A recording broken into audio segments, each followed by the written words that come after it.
So hey guys, welcome back to my channel. আশা করি তোমরা সকলে ভালো আছো আর আমিও ভীষণ ভালো আছি। তো চলো আবার একটা ইন্টারেস্টিং নিউ মিনি ব্লগ নিয়ে চলে আসি। আজকে তো বুঝতেই পেরেছো যে ভিডিওটা কেমন হতে চলেছে, তো চলো স্কিপ না করে পুরোপুরি ভিডিওটা দেখতে থাকো। এখন তোমরা হয়তো দেখে ভাবছো যে সকালবেলা, কিন্তু সকালবেলা না, এখন বাজে 12:30 আর আমি দেখো ছাদের উপর এসে, মানে ওয়েদারটা খুব ঠান্ডা ঠান্ডা আবহাওয়া ছিল, তো বৃষ্টি হচ্ছিল কদিন। তোমাদের ওখানেও খুব বৃষ্টি হচ্ছে তাহলে কমেন্ট করে অবশ্যই কিন্তু জানিও। আর আমি আর আমার বোন দেখো ছাদে চলে এসেছি, আর এখানে দেখো তোমাদেরকে আকাশটাকে দেখাচ্ছি কেমন মেঘলা করে আছে। আর মা দেখো এদিকে রান্না স্টার্ট করে দিয়েছে। আর দেখো আজকে খাসির মাংস এনেছে, আর খুব সুন্দর করে আজকে মাকে বলেছি যে রান্না করতে জমিয়ে আজকে খাবো দুপুর বেলাটা। তারপর একটা জায়গায় যাব, সেটা তোমরা ভিডিওর প্রথমেই বুঝতে পেরেছো যে আমি কোথায় যাব। আর এখানে দেখো আমি ঠাকুমাদের বাড়ি এসেছি, আর এসে দেখছি আমার পিসিমণিরা এসেছে। তোমাদের মনে আছে আমি বোনকে দেখতে গিয়েছিলাম, তখন বোন কতটা ছোট ছিল, আর এখন দেখো বোন অনেকটা বড় হয়ে গিয়েছে, প্রায় 6 মাস তো বোনের অবশ্য হয়ে গিয়েছে। আর আমি যখন পিসির বাড়ি গিয়েছিলাম ছোট একটা ব্লগ ভিডিও বানিয়েছিলাম, তো যারা যারা দেখোনি তারা প্লিজ ইউটিউবে সার্চ করে দেখতে পারো। আমার ফেসবুক পেজে ব্লগ দেওয়া হয়নি, বা আছে হয়তো, আমার ঠিক মনে নেই। তো সাথে দেখা করতে এসে যেখানে বোনও বসে আছে, আর বোন দেখো ক্যামেরা যেই অন করেছি একটু লজ্জা পাচ্ছিল, এমনি ক্যামেরার সামনে লজ্জা পায়, তাই বারবার দেখো ক্যামেরাতে হাত দিয়ে দিচ্ছে। আর এখানে দেখো আমার দাদাও শুয়ে আছে, তোমাদেরকে দেখাচ্ছে, আর ভাই ওদিকে গেম খেলছে। জেঠিমা এখানে রান্না করতে বসে গিয়েছে, সরি মানে দাঁড়িয়ে রান্না করছে, আমি ভুলভাল কথা বলছি। আর বৌদি আজকে বাড়ি নেই, আর বৌদি বাপের বাড়ি গিয়েছে। আর জেঠিও দেখো তোমাদেরকে হাই করে দিল।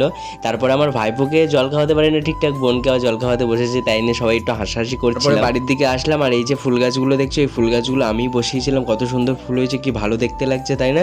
আর মা ওদিকে রান্না করছে, মা আমাকে ডাকতে শুরু করে দিয়েছে, আর আমি দেখো এইসব রাস্তায় ঘুরে ঘুরে বেড়াচ্ছি। তো চলো গিয়ে খাওয়া যাক, আর কেমন করে রান্না করেছে তোমাদেরকে দেখা। আর ভীষণ খিদেও পেয়ে গেছে, তো চলো খেয়ে দিয়ে তোমাদের সাথে কথা হবে। দেখো খেয়ে দিয়ে রেস্ট নিয়ে এখানে দেখো আমরা ঘোরাছুটি দেখতে এসেছি, যেটা তোমরা ভিডিওর প্রথমেই বুঝতে পেরেছো যে ভিডিওটা কেমন হতে চলেছে। এই দেখো এখানে ঘোরাছুটি হচ্ছে, আর বহু দিন পর আজকে ঘোরাছুটি দেখলাম, অনেক দিন পর।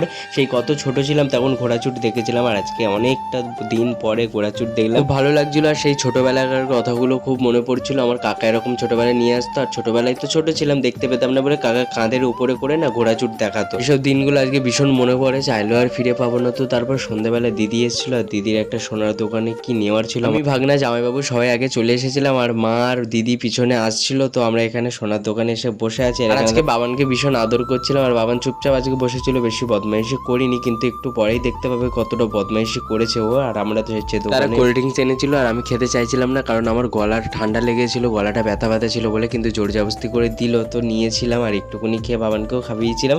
আর বাবানের কথা বলছিলাম যে চুপ করে বসেছিল, দেখো এখন বাইরে চলে গিয়েছে জামাইবাবুর কাছে, বদমাইশি করছিল। ওর মা আসছিল না, মানে আমার দিদি আসছিল না, মা করে চিৎকার করতে করতে আর বাইরে চলে যাচ্ছিল। আর গাড়ি ঘোড়ার রাস্তা বলে ওই জন্য জামাইবাবু দাঁড়িয়েছিল ওখানে। তারপরে আমার দিদিও চলে আসলো, আর এখানে দেখো আমার দিদি দাঁড়িয়ে আছে, আর মা সাইডেও আছে। আর এখানে দেখো বাবান চুপ করে বসে আছে ফোন নিয়ে, আর ফোন পেলো তো কাউকে চেনে না, ওকে কতবার বললাম একটা হাম দিতে, আর হারকিস আমাকে হাম দেয়নি, দেখো মুখ কেরাম সরিয়ে দিচ্ছে, ওর কতবার হাম চাইলাম।